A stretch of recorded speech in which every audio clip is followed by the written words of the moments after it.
Chairman Tehreek Insaf Imran Khan کی jail میں سہولیات، وکلاء، ڈاکٹرز اور پارٹی لیڈرز کی ملاقات کے حوالے سے اسلام آباد ہائی کورٹ میں دائر پٹیشن کی سماعت۔ چیئرمین تحریک انصاف عمران خان کے وکلاء نے عدالت کو بتایا کہ عدالت کے حکم کے باوجود عمران خان کے وکلاء کو ان سے ملنے کی اجازت نہیں دی گئی۔ وکیل نعیم حیدر پنجوتا نے بتایا کہ بشرا بیگم کو خدشہ ہے کہ جیل میں عمران خان کو زہر نہ دیا جائے، جس پر چیف جسٹس عامر فاروق نے ایڈوکیٹ جنرل پنجاب کو مخاطب کرتے ہوئے کہا، عمران خان کی حفاظت کی ذمہ داری آپ کی اور سپرنٹینڈنٹ جیل کی ہے، ہم مناسب فیصلہ دیں گے۔ سماعت ملتوی۔ توشیخانہ فیصلے کے خلاف کیس میں نوٹس جاری۔ چیئرمین عمران خان کے وکلاء نے جج ہمایوں دلاور کے فیصلے کے خلاف اسلام آباد ہائی کورٹ میں اپیل دائر کر رکھی ہے، جس پر آج چیف جسٹس نے نوٹسز جاری کر دیے ہیں۔ وکلاء کو امید ہے سماعت کی تاریخ بھی جلد دے دی جائے گی۔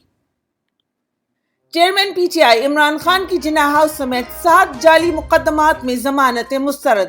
ایک طرف مفرور اشتہاری اسحاق ڈار اور نواز شریف کو لندن بیٹھے ضمانتیں ملتی رہیں، دوسری طرف قوم کے لیڈر عمران خان کو جیل میں ہونے کی وجہ سے عدم پیروی پر ضمانتیں منسوخ کی جا رہی ہیں۔ عمران خان پہلے تمام عدالتوں میں پیش ہوتے رہے، جیل سے عدالتوں میں پیش کرنے کی ذمہ داری جیل حکام کی ہے، مگر سزا عمران خان کو دی جا رہی ہے۔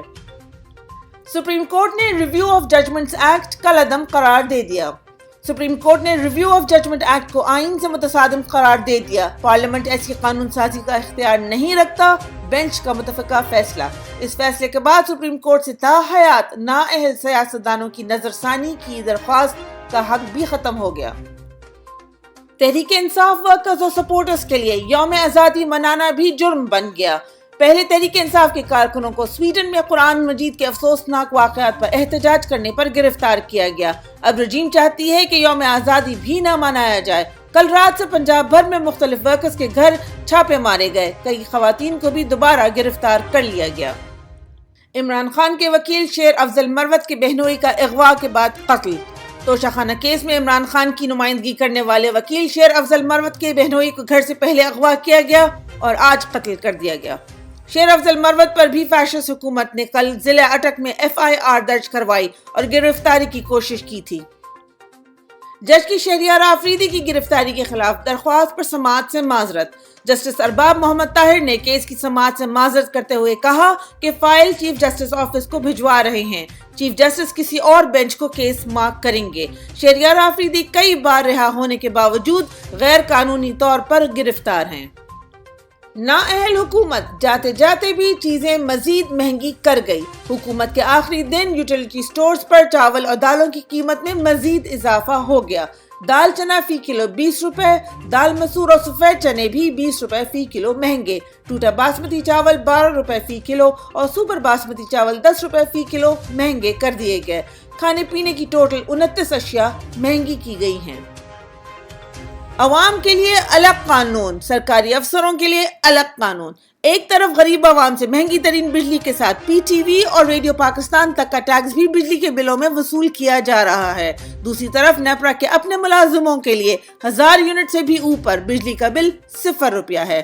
سرکاری ملازموں کی شاہی افسری کا خرچہ غریب عوام اٹھا رہی ہے۔ عمران خان کی رہائی کے لیے دنیا بھر میں احتجاج جاری۔ چیئرمین تحریک انصاف عمران خان کی رہائی کے لیے انگلینڈ میں پاکستانیوں کا پرامن احتجاج۔ اوورسیز پاکستانیوں کا عمران خان کو فوری رہا اور سزا کو کالعدم قرار دینے کا مطالبہ۔ اسحاق ڈار کی وزارت کا دورانیہ ختم ہو گیا، مگر ڈالر 200 سے نیچے نہ آ سکا۔ کاروبار کے اختتام پر انٹر بینک میں ڈالر کی قدر میں مزید اضافہ ہو گیا ہے۔ فارکس ڈیلرز کے مطابق انٹر بینک میں ڈالر کی قیمت 89 پیسے بڑھ کر 288 روپے 49 پیسے ہو گئی۔ گزشتہ روز کاروبار کے اختتام پر ڈالر 287 روپے 60 پیسے کا تھا۔ چینی چوروں کی حکومت میں چینی مسلسل مہنگی۔ چینی کی قیمت میں ایک ہی روز میں بڑا اضافہ ہو گیا۔ کراچی کی ہول سیل مارکیٹ میں گزشتہ روز چینی کی قیمت میں 4 روپے فی کلو اضافہ ہو گیا، جبکہ یوٹیلیٹی سٹورز پر بھی سبسڈی ختم کر دی گئی ہے۔